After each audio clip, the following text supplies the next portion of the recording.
Pernah nggak kamu ngalamin kejadian-kejadian aneh di rumah kamu sendiri? Aku banyak. Episode kali ini aku mau cerita tentang rumah masa kecilku. Alasan kenapa banyak terjadi hal-hal janggal dan di luar nalar kita. Dengerin ya, Naya punya cerita lagi.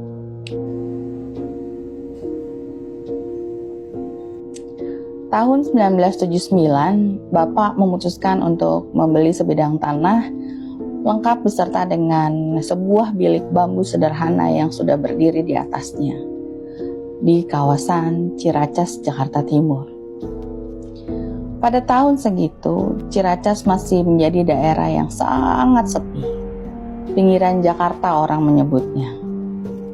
Di kawasan itu masih terdapat banyak sekali lahan kosong yang sebagian besar diisi oleh pohon-pohon bambu yang sangat rimbun dan bahkan belum dialiri oleh listrik.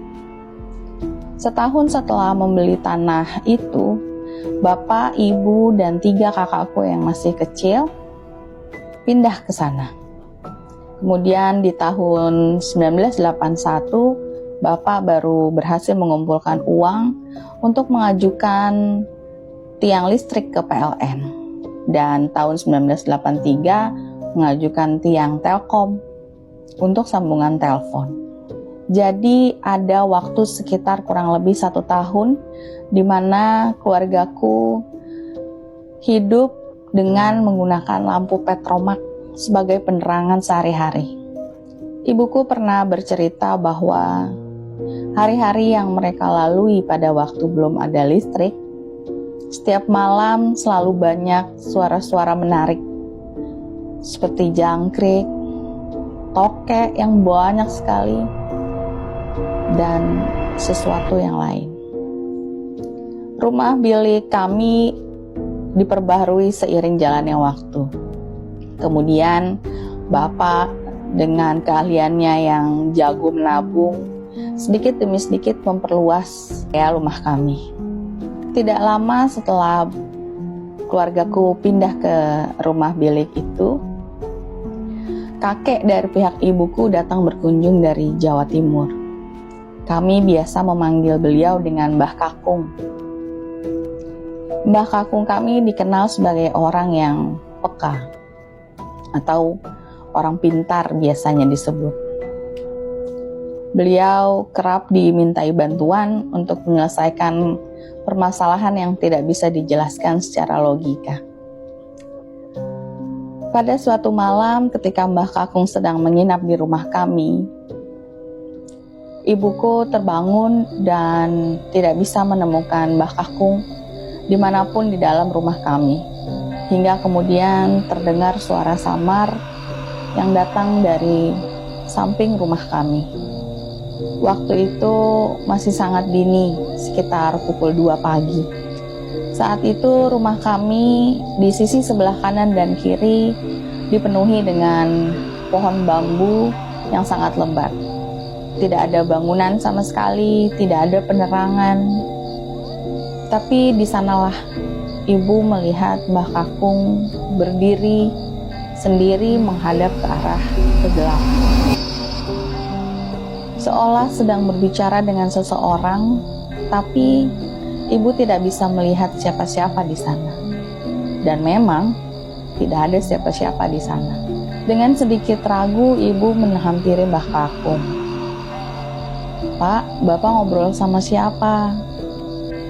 Mbah Kakung menjawab dengan suara dan nada yang dingin. "Sudah, masuk saja." Ibuku tidak punya keberanian untuk tidak menurut dengan beliau. Tidak lama ibuku langsung kembali ke dalam rumah.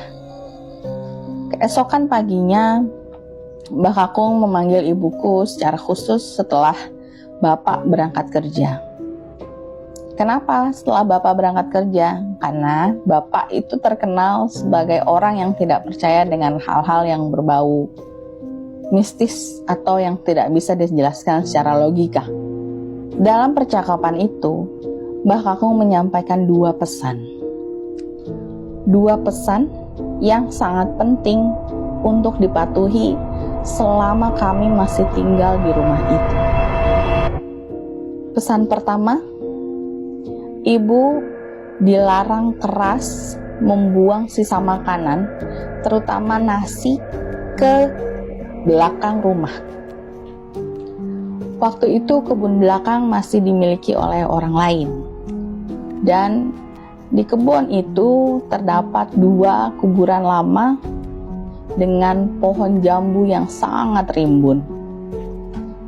Menurut Mbah Kakung, di sana terdapat sepasang suami istri jin yang kurang baik sifatnya. Mereka berdua kerap menyamar menjadi wujud ular. Bagi orang biasa yang tidak memiliki kemampuan untuk melihat hal gaib, makhluk tersebut akan tampak seperti ular biasa. Mungkin karena itulah orang-orang zaman dulu memiliki kepercayaan tidak boleh membunuh ular, hanya cukup diusir saja. Mbah Kakung memperingatkan, kalau kita membuang sisa makanan di sana, sepasang jin itu akan menganggap itu sebagai pemberian. Dan sekali memberi, akan ada tuntutan selanjutnya. Makhluk semacam itu, mereka tidak pernah tahu kapan harus berhenti. Bertahun-tahun kemudian, Bapak memutuskan untuk membeli tanah belakang. Beliau meminta kepada pemilik tanah sebelumnya untuk membersihkan dan memindahkan kedua makam tersebut ke area pemakaman umum yang tidak jauh dari rumah kami. Dinding yang sebelumnya menjadi pemisah antara rumah kami dan kebun belakang akhirnya dijebol untuk dipasang pintu sebagai perluasan area dapur. Proses pemindahan makam dan pemasangan pintu berjalan dengan lancar. Tidak ada masalah sama sekali. Tidak ada kejadian aneh, tidak ada gangguan, semua lancar. Sampai malam tiba. Ketika semua tukang sudah pulang ke rumah, ketika pintu sudah terpasang dengan rapi,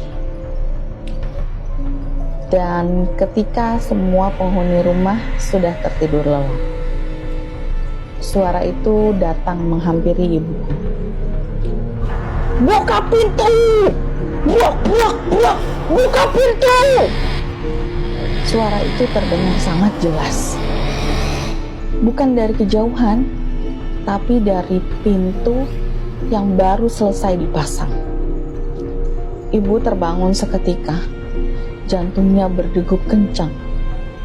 Suara itu bukan sekedar teriakan, tapi seperti perintah. Pukulan itu terdengar sangat berat, seolah datang bukan dari tangan manusia yang menghantam pintu kayu. Getarannya merambat dari dinding, kemudian ke lantai, hingga sampai ke tempat ibu berbaring. Ibu membeku. Beliau tidak berteriak. Beliau tidak membangunkan Bapak. Suara itu kembali terdengar, lebih keras, lebih dekat. Bukan seperti orang yang meminta tolong, tapi seperti orang-orang yang sedang menuntut haknya kembali. Beberapa saat kemudian, entah berapa lama, suara itu menghilang dengan sendirinya. Tidak pergi menjauh, tidak juga memudar, hanya langsung berhenti saja.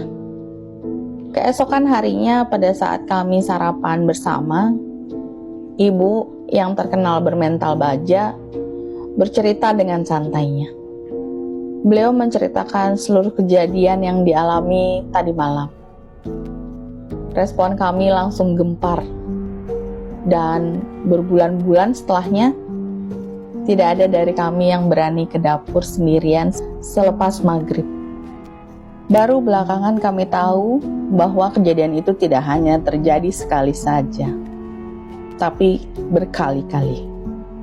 Dan ibu masih saja tetap santai bolak-balik ke dapur sendirian, bahkan di tengah malam. Sampai pada akhirnya kami menyadari, mereka yang mengganggu memilih berhenti untuk mengusik ibu dan mulai mengalihkan perhatian mereka ke kakak kembarku. Nah, ini baru part 1 ya teman-teman.